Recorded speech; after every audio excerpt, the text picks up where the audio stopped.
जम्मू कश्मीर में इन दिनों आउटसोर्सिंग का मामला ज़ेर बहस है। अपोजिशन इसे बैकडोर अपॉइंटमेंट्स कहती है, लेकिन उमर सरकार या हुकूमत का कहना है कि ये बैकडोर अपॉइंटमेंट्स नहीं है, ये आउटसोर्सिंग है।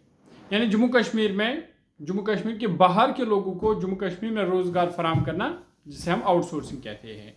और इस हवाले से हुकूमत ने कबूल कर लिया है कि आउटसोर्सिंग की गई है और आउटसोर्सिंग के ज़रिए 22,454 यानी करीबन 23,000 के करीब नौजवानों को रोज़गार दिया गया है। लेकिन ये रोज़गार जम्मू कश्मीर में दिया गया है, लेकिन ये रोज़गार जम्मू कश्मीर के नौजवानों को नहीं बल्कि जम्मू कश्मीर के बाहर की जो रियासतें हैं उन नौजवानों को दी गई है। और इस हवाले से गुज़िश्ता 2 बरसों के दौरान, यानी जब से उमर सरकार वजूद में आई, उसके बाद ये आउटसोर्सिंग हुई है। और एदाद शुमार की बात करें तो आपको बता दें कि 200 से ज़ायद प्राइवेट कंपनियों के ज़रिए या जिम पोर्टल के ज़रिए ये टेंडरिंग का अमल हुआ, जिसके ज़रिए से फिर 22,000 से ज़ायद नौकरियां आउटसोर्सेस की गई, जिनमें सिक्योरिटी को लेकर साफ सफाई, IT, driver, conductor, SRTC, house camping और दीगर शोबे शामिल है। सबसे ज़्यादा जो आउटसोर्सिंग हुई है, आउटसोर्सिंग भर्तियाँ हुई है, वो मेडिकल कॉलेजेस में हुई है, housing, urban development, floriculture department.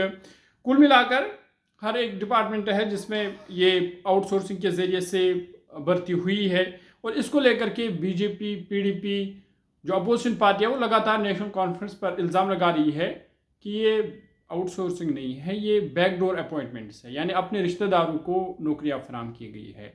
हत्ता कि पीडीपी का ये भी इल्ज़ाम है कि आउटसोर्सिंग के ज़रिए से कमीशन हासिल करने की कोशिश की गई, यानी जिन कंपनियों के साथ ये मामला टेकअप हुआ, जिनको टेंडर मिला, उनसे एक तो आउटसोर्सिंग हुई, ये जो भर्ती का अमल है वो हुआ, दूसरा उनसे कमीशन लिया गया।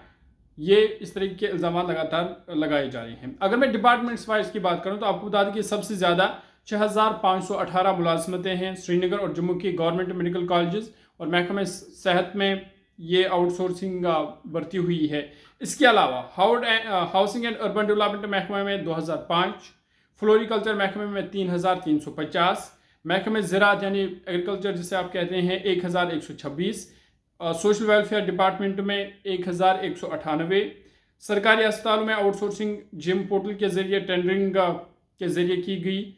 और इस हवाले से जो उनकी तनख्वाह है वो अदायगियाँ अस्पताल डेवलपमेंट फ़ंड जो होता है या मरीजों से हासिल होने वाला फ़ीस है उसके ज़रिए से उनकी तनख्वाह वागुजार की जाएगी।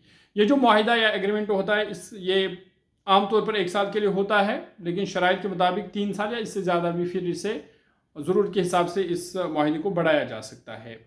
इसी तरह के महकमा ट्रांसपोर्ट में 888 ड्राइवर और कंडक्टर की असामियाँ आउटसोर्स की गई है।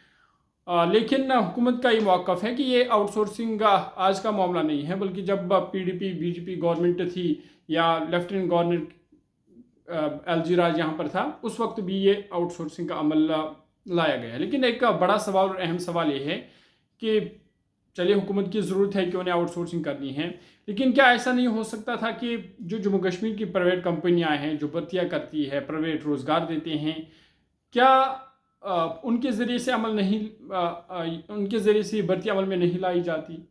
क्या जो जम्मू कश्मीर के नौजवान हैं बेरोज़गार इस वक्त पड़े हुए हैं, क्या चलिए 1 साल के लिए ही सही या आर्जी मुलाजमत ही सही, क्या उन्हें यहाँ पर मौका नहीं फराहम किया जा सकता था? और जो उमर सरकार का वादा है कि हर साल 1 लाख रोज़गार नौजवान को दिया जाएगा, 1 लाख मुलाजमतें फराहम की जाएंगी, तो फिर क्या वो वादे कहाँ गए? कि जब हम देख रहे हैं कि अगर एलजी के राज में भी यही चल रहा था, अब उमर सरकार के राज में भी यही चल रहा है, तो फिर फ़ायदा क्या है? फिर ये जो हम जो लोगों ने सरकार चुनी, जो लोगों ने वोट किया, तो फिर उसका फ़ायदा क्या हुआ? कुछ तो तब्दीली होनी चाहिए। और ये सवाल जेन्युइन भी है कि अगर चलिए आपको आउटसोर्सिंग करनी भी है या आपका अभी बजट नहीं है, माली दबाव है जम्मू कश्मीर पर, ख़जाना खाली है, तो अगर आउटसोर्सिंग ही करनी है, आर्जी मुलाजमत ही आपको फराहम करनी है, तो जम्मू कश्मीर के बेरोज़गार नौजवानों को फराहम कीजिए। जो यहाँ की प्राइवेट कंपनीज हैं उनके ज़रिए से ये भर्ती का अमल में लाया जाए ताकि आउटसोर्सिंग का जो मामला है वो रुक जाए। दूसरा ये कि जो लगातार अपोजिशन ये सवाल उठा रही है कि इससे कमीशन हासिल करने की कोशिश की गई, اور بیک ڈور اپوائنٹمنٹس کا بھی الزام ہے، لیکن وہ الزامات اپنی جگہ، کیونکہ جب وہ سرکار میں تب بھی یہی معاملہ چل رہا تھا. لیکن بڑا سوال یہی ہے کہ جموں کشمیر کے نوجوانوں کو یہاں پر اپرچونٹیاں ملنی چاہیے تھی، اور اگر روزگار نہیں ہے تو پھر جو وعدہ ہے عمر سرکار وہ کیسے پورا ہوگا، اور جو بے روزگار نوجوان ابھی پڑے ہیں ان کے لیے کیا لائے عمل ہے. کوئی ریکروٹمنٹ نہیں ہو رہی ہے، اگر ہو رہی ہے تو اس میں گھوٹالے ہو رہے ہیں.